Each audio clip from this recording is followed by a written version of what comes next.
In the status and status verification video, we discussed some of the limitations of only being able to use the active status as a billable status within PS suites. So we do want to be able to attach statuses to patients in order to categorize certain patients in a practice.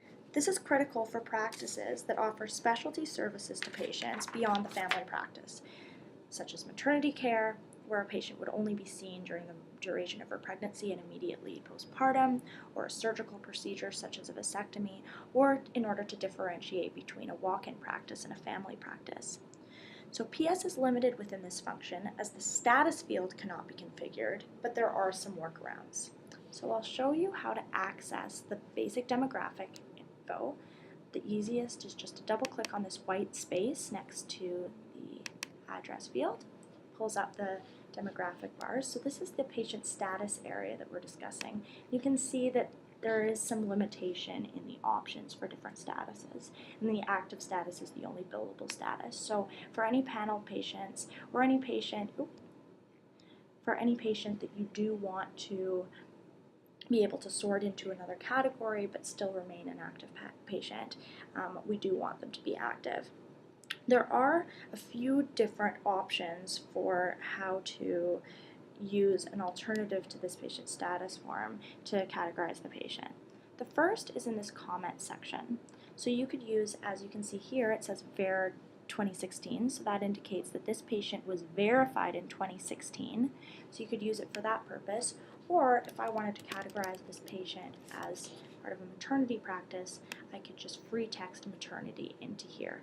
Now, comments is a searchable field, though I do advise that if you use this field in order to keep track of a particular category of patient, you make sure that it's always included and typed in a consistent way. Because if one patient was listed as maternity and another was listed as mat patient, you wouldn't be able to search for it as easily. So as long as you're consistent, the comment section is a good section to record that data.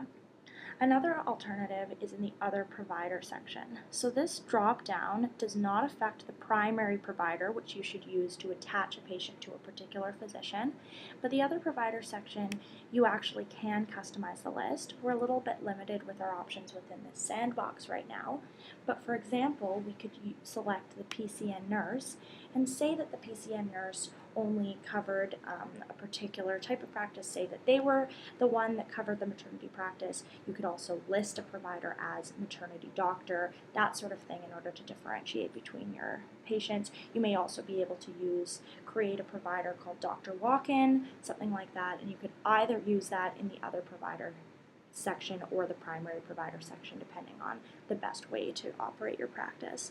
A final option is to use the cohorts function.